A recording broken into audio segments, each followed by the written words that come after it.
Mais je ne sais pas, je ne sais pas.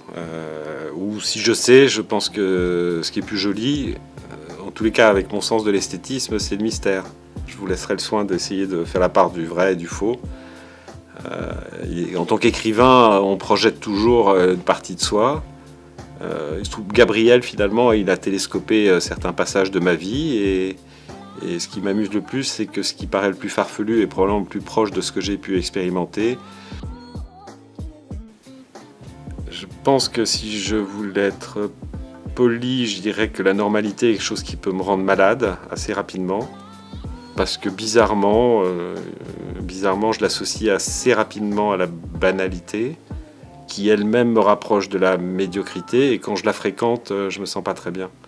Ça ne veut pas moi quelqu'un de meilleur que les autres, c'est juste qu'elle m'effraie, la normalité.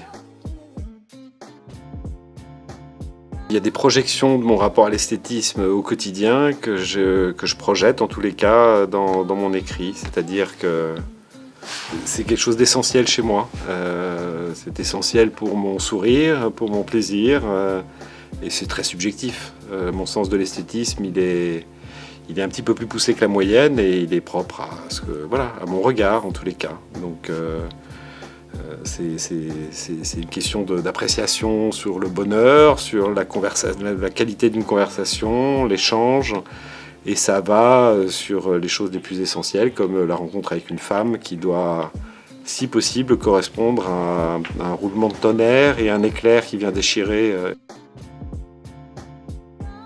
Il semblerait que j'ai une manière un peu particulière de décrire les personnages. J'ai quelques défauts. Le premier étant de ne pas me livrer à des descriptions physiques classiques, mais je suis plus dans l'évocation. Et le deuxième, c'est que, étrangement, les personnages qui traversent, les personnages accessoires même qui traversent le livre, ont des personnalités assez fortes et ont plutôt de l'esprit. Je considère que l'écriture doit être de la musique. Il doit y avoir de la mélodie, il doit y avoir de la musique. Donc il m'est arrivé de relire à voix haute. Si j'entends pas la musique, je barre, je raye, j'efface.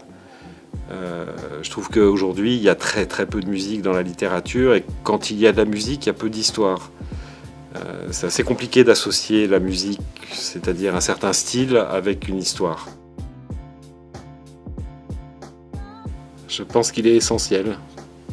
Je pense que je vois la plupart des gens, c'est pour ça que je suis un peu solitaire, mais je vois la plupart des gens qui cherchent à éviter le chaos, qui sont effrayés à l'idée d'avancer la plupart du temps, là où j'aime bien aller. Le chaos, pour moi, il est source de création. Donc j'aime plonger mes caractères dans des situations chaotiques parce que c'est très révélateur. Il n'y a que dans le danger, dans la peur, dans la faim et donc dans le chaos qu'on révèle le fond de son âme.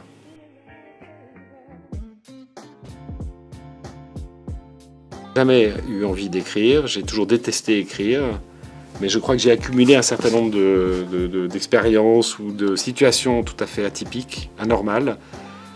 Et comme c'était ma vie, ça me paraissait tout à fait normal, mais un jour, je me suis rendu compte dans le regard des autres que ce que j'expérimentais n'était pas tout à fait classique depuis quelque temps.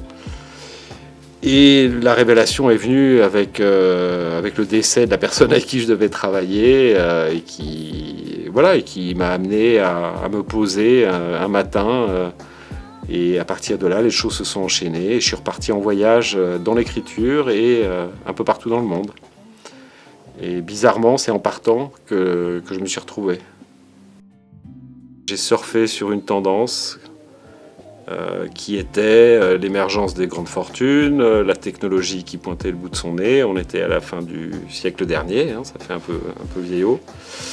Et on additionne le secret bancaire, tu secoues et tu arrives à un métier qui était une création, on va dire, et qui était une anomalie. Mais cette anomalie, ça a été une opportunité de carrière. Je suis arrivé par hasard dans la finance. Et j'ai dansé avec elle, comme on peut danser un slow, c'était très agréable. Et puis, comme elle n'était pas très farouche et que j'étais pas très raisonnable, on s'est embarqué dans une aventure un peu compliquée. Et comme tous les couples, on s'est séparés juste après le crash boursier de l'an 2000.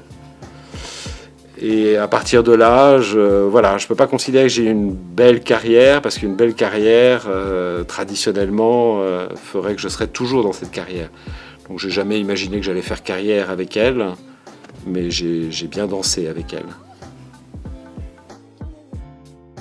Évidemment que je me suis nourri de situations tout à fait anormales que j'ai pu vivre, puisqu'à l'époque, on était dans un environnement totalement dérégulé, ce qui n'est plus le cas aujourd'hui. Mais oui, je me suis beaucoup nourri de ces anomalies, pour après ça chasser des personnalités un peu à part, pour les attraper en tant que client, on va dire. Et j'ai rebondi à partir de là vers l'écriture, parce qu'il se trouve que j'avais visiblement 2-3 idées en tête, une dose d'originalité et une pincée de souffle américain. Et étrangement, je suis aujourd'hui à ma place, là où j'étais en jeu, en rôle auparavant. C'était un rôle très amusant, hein, mais c'était vraiment pas sérieux. J'aimerais imaginer que certains lecteurs vont être charmés et emportés, et qui vont vouloir découvrir l'ensemble des racines qui ont généré les situations qu'on découvre dans ce premier tome.